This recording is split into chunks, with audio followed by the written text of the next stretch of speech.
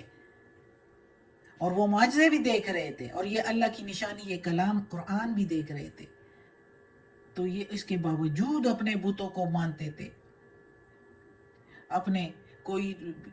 مشرکین تو بتوں کو، یہودی اپنے عالموں کو اور اپنے پیغمبروں کو، اسی طرح عیسائی بھی، تو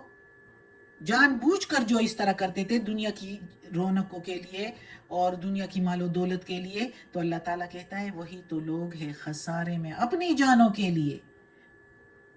اور گم ہو جائیں گے ان سے وہ سارے جو افترا باندھتے تھے، جو جھوٹ بولا کرتے تھے، جن کو اپنا معبود مانتے تھے، جو ان کے نظریات تھے، جو نظریات انہوں نے اپنے بتوں کے، اپنے عالموں کے، اپنے پیغمبروں کے بارے میں، اپنے دوسرے معبودوں کو، جس طرح چاند سورج ستاروں کو پوجنے والے، آگ کو پوجنے والے، تو یہ سارے جو وہ انہوں نے اپنے نظریات بنائے ہوئے تھے، اور اپنے جو گمان اور خیالات اور تعصبات جو ان کے تھے، یہ سارے ان سے گم جائیں گے۔ وَأَضَلَّ عَنْهُمْ، اللہ تعالیٰ کہتا ہے آخرت میں جب موت کے بعد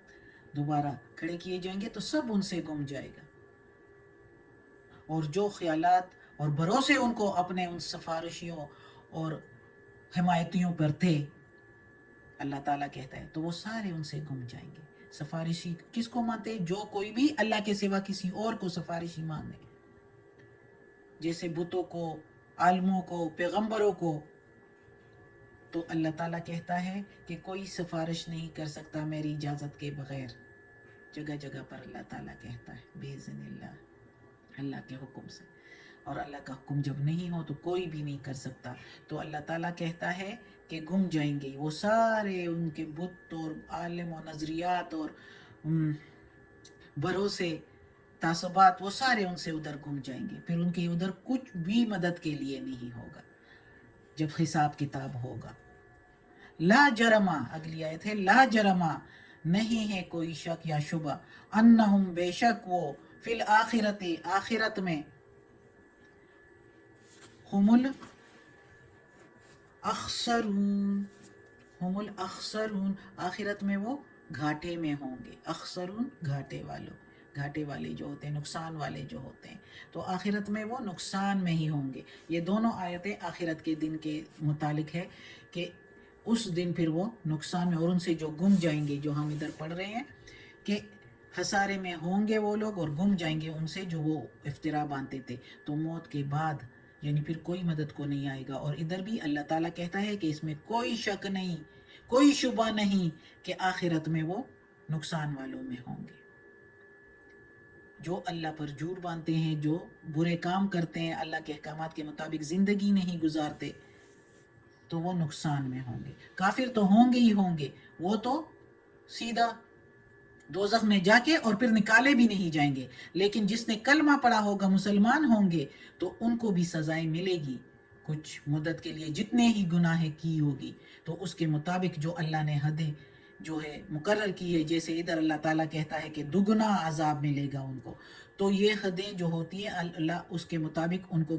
سزا دیکھے، تو چونکہ انہوں نے کلمہ پڑھا ہوگا تو ان کو دوبارہ آخر میں جنت میں جائیں گے۔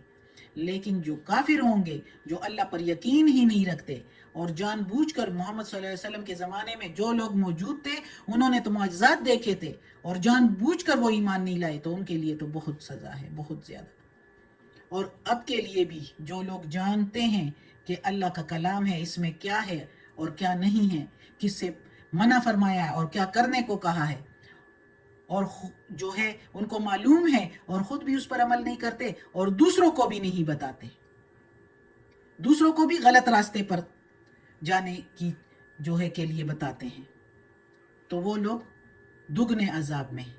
مبتلا ہوں گے آخرت میں، اور ان کے لیے کوئی شک نہیں کہ آخرت میں وہ گھاٹے میں ہیں۔ صدق اللہ العظیم۔ آج کا سبق ختم ہوتا ہے۔ اللہ ہمیں توفیق دے اس قرآن مجید کا ترجمہ مکمل کرنے کی اور اس پر عمل کرنے کی توفیق دے۔ یا پروردگار، یا رب العالمین، یا مالک یوم الدین، یا علی کل شیء قدیر، یا اللہ، یا پروردگار، یہ تیرے کلام قرآن مجید کی تلاوت کی ہے ترجمہ اور تفسیر کے ساتھ، یا اللہ اس کے تلاوت میں زیر زبر پیش میں تلفظ میں کوئی غلطی ہوئی ہو تو معاف کر دینا، تو معاف کرنے والا